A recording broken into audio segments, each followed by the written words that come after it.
Dalam Injil hari ini kita mendengar tiba-tiba Yesus datang dan memanggil mereka, "Mari ikutlah aku." Dan mereka langsung meninggalkan pekerjaan dan mengikuti Yesus. Ini sesuatu banget yang pantas dan layak untuk kita cari tahu dan maknai. Apa yang kita perlu cari tahu? Mengapa mereka begitu serempak tanpa banyak berpikir, meninggalkan pekerjaan yang mengasihkan, hanya untuk mengikuti Yesus yang baru mereka jumpai dan berkata kepada mereka, "Mari ikutlah aku dan kamu akan kujadikan penjala manusia." Bukankah menjala manusia jauh lebih rumit dan lebih sulit daripada menjala ikan? Ya, menjala ikan itu kita menebarkan jala, ikannya ditangkap, lalu kita kumpulkan. Tapi menjala manusia tidak mudah.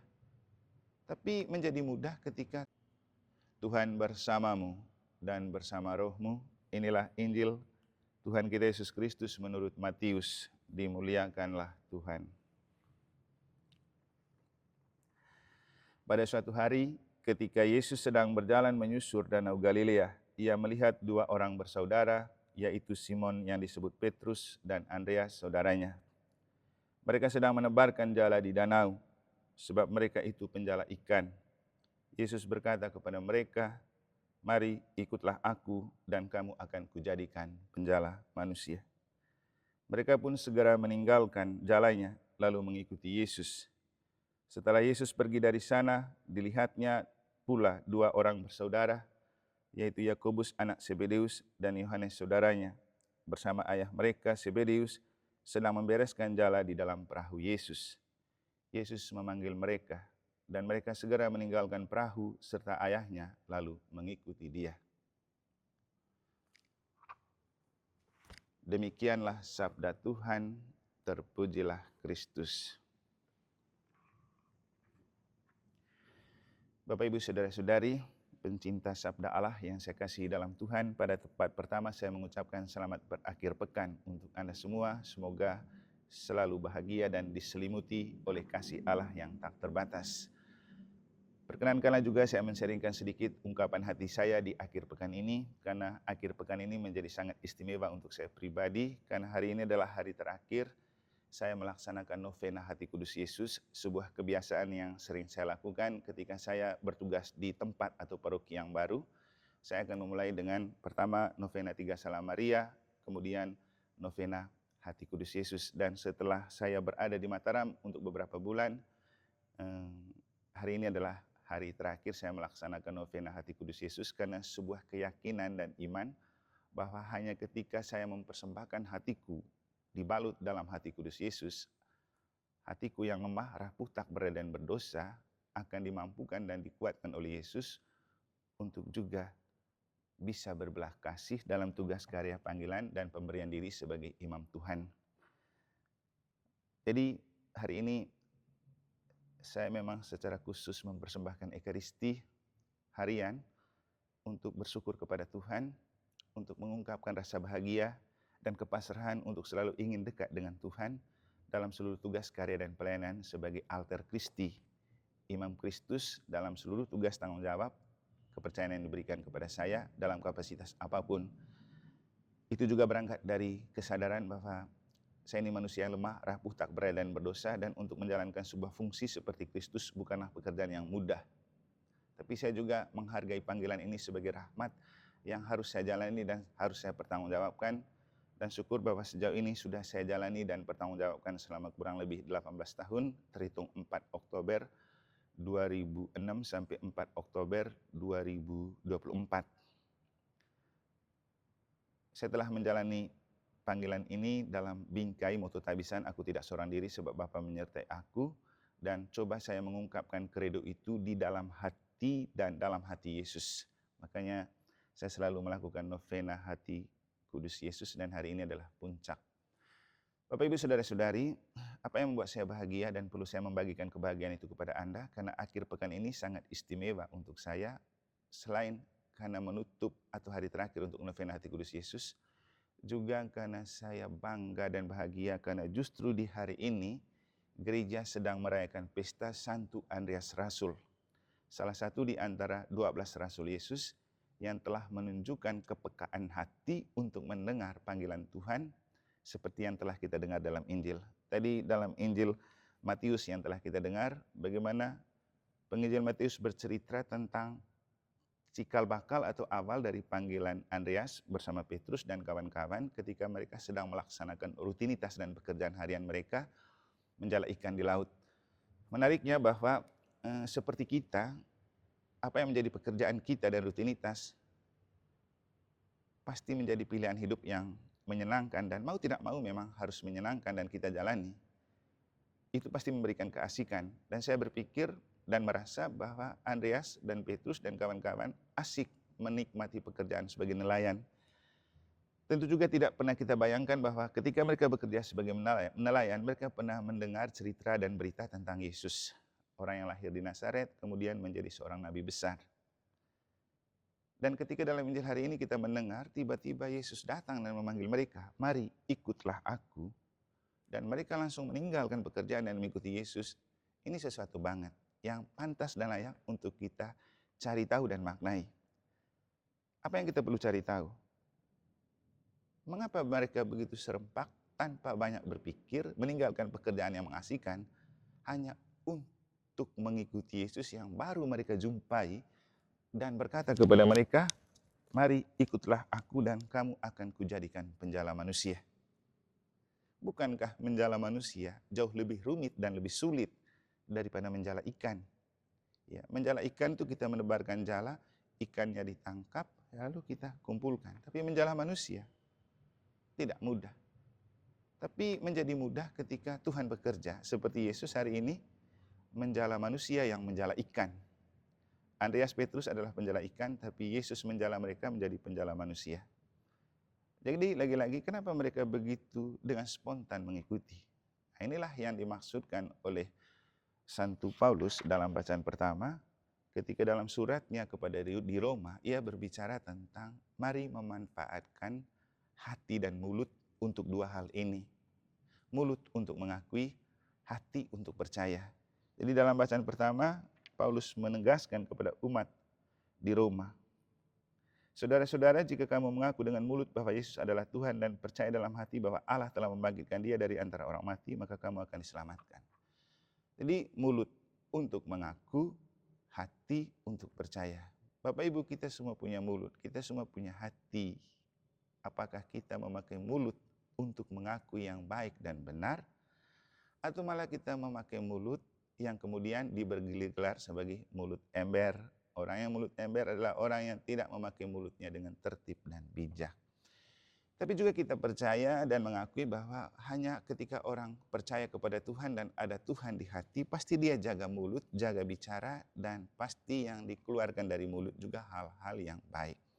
Maka Bapak Ibu bisa dipastikan kalau kita banyak menebar kebusukan, kejelekan, kejahatan, atau kata-kata buruk di mulut, itu mencerminkan hati yang buruk dan jelek. Karena Yesus juga pada kesempatan yang lain, dari perbendaharaan kata-katamu lah orang mengenal isi hatimu. Nah, kalau hati yang percaya pada Tuhan, membiarkan Tuhan bekerja dalam hati, saya sangat yakin Tuhan tidak tega dan tidak rela mulut kita dipakai untuk berbicara tentang gosip, kejelekan, kebusukan, kelemahan, dosa, dan mungkin masalah-masalah orang. Jadi dengan apa yang disampaikan oleh Santo Paulus dalam bacaan pertama, kita diingatkan untuk melihat kembali mulut kita, hati kita. Hati kita percaya kepada Tuhan enggak? Seringkali saya mengatakan, kalau kita betul percaya kepada Tuhan dan beriman, maka kita akan menjadi seperti padi yang semakin berisi, semakin merunduk. Tapi sebaliknya, kalau iman kita lemah, tidak berisi, tidak betul percaya kepada Tuhan, maka kita akan menjadi seperti gong dan gendang yang gemerincing, yang besar bunyinya, isinya tidak ada. Jadi Bapak Ibu, mari kita cross check ke hati. Apakah hati saya percaya kepada Tuhan? Apakah mulut saya mengakui apa yang saya percaya di hati? Nah, ada suatu hal yang disampaikan oleh Santo Paulus dalam bacaan pertama, yang juga mengajarkan kepada kita konektivitas antara apa yang ada di hati dan apa yang kita ungkapkan di mulut dari telinga. Dia bilang orang tidak mungkin percaya kalau dia tidak mendengar. Jadi tidak mungkin kita beriman kalau kita tidak mendengar firman Tuhan. Maka mulut akan berbicara baik, hati akan percaya kalau kita punya telinga yang memang siap untuk mendengar. Jadi Santo Paulus bicara begini. Bagaimana mereka dapat percaya kepada Dia jika tidak mendengar tentang Dia? Bagaimana mereka mendengar tentang Dia jika tidak ada yang memberitakannya? Dan bagaimana mereka dapat memberitakannya jika tidak ada yang diutus? Jadi ada konektivitas antara mulut yang berbicara, hati yang percaya, dan telinga yang mendengar, juga mereka yang mewartakan firman itu. Bapak Ibu, untuk bisa mendengar sabda Tuhan, kita perlu telinga hati untuk mendengar. Bawa hati ke telinga, bawa telinga ke hati. Hanya ketika kita mendengar sabda Tuhan dengan hati, maka Tuhan betul masuk dan meresap di hati kita, dan hati kita akan makin percaya kepada Tuhan, dan orang yang percaya kepada Tuhan pasti akan mengakui Tuhan sebagai yang hebat, bukan berbicara tentang sesama, apalagi kejelekan, kejahatan, dosa, atau juga cerita-cerita tentang orang yang mungkin tidak benar, yang memang kita tidak tahu kebenarannya. Tapi seringkali mulut kita terlalu licin, terlalu mudah seperti ember, mengalirkan begitu banyak kata-kata yang memang tidak kita pertimbangkan dan lahir dari hati yang beriman. Tentang kepekaan telinga dan menaruh hati di telinga, itulah yang ditunjukkan oleh Santo Andreas Rasul yang kita rayakan pestanya hari ini. Karena begini Bapak Ibu, ketika dia asik melaut, melemparkan jala untuk menjala ikan, tiba-tiba ada dengar suara dari Tuhan yang mengatakan, mari ikutlah aku dan kamu kujadikan penjala manusia. Kalau dia hanya telinga, mendengar dengan telinga, iring, itu akan berlalu. Tapi ketika dia mendengar dengan hati, listening, dia langsung meninggalkan pekerjaan.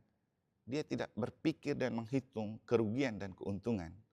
Tapi hatinya sudah terbuka dan berbunga-bunga untuk mendengar dan mau mengikuti apa kata Tuhan. Menjala manusia memang sulit dan tidak lebih mudah dari menjala ikan. Tapi ketika kita mampu melakukan itu dan dipakai oleh Tuhan sebagai jala untuk menjala manusia supaya diselamatkan, itu kan hebat kan? Bapak Ibu, logikanya begini. Ketika Andreas dan kawan-kawan menjala ikan, suatu saat mereka sakit atau mereka mati, ikan tidak akan pernah berbicara tentang mereka, tentang apa yang telah mereka lakukan terhadap ikan. Tapi ketika kita menjala manusia, orang yang kita layani, yang diselamatkan, akan memperhatikan kita, akan menghargai kita, akan berbicara tentang kebaikan kita. Bahkan ketika kita sakit dan mati, mereka mendoakan kita, mereka mengenang kita. Inilah yang dikejar oleh Andreas. Sejarah hidup yang kekal. Dan logikanya juga, kalau mereka tidak menerima sebagai penjala manusia, sebagaimana yang diminta oleh Yesus, dan mengakhiri karir dan hidupnya dengan penjala ikan, tentu hari ini kita tidak merayakan pesta Santo Andreas. Santo Andreas tidak menjadi sebesar dia menjadi seorang nelayan, tapi justru dia menjadi besar karena dia menjadi pelayan Tuhan. Bapak Ibu, jangan meremehkan telinga untuk mendengar firman Allah. Jangan menutup hati untuk mendengar undangan Tuhan untuk kita memberi diri dalam pelayanan-pelayanan gereja. Pakai mulut kita untuk mengekspresikan iman. Pakai segenap talenta dan kemampuan kita untuk mewartakan dan mensukseskan karya keselamatan Allah. Jangan lupa, Andreas setelah mengikuti Yesus, ada beberapa hal besar yang dia lakukan yang tak terduga, tapi itu dilakukan karena Tuhan menyelenggarakan dan melakukan itu dalam karya roh. Contoh, ketika Yesus berbicara di depan 5.000-an orang, dan mereka semua kelaparan, Yesus bilang apa? Kamu harus memberi mereka makan. Tapi para rasul bilang tidak ada makanan pada kami.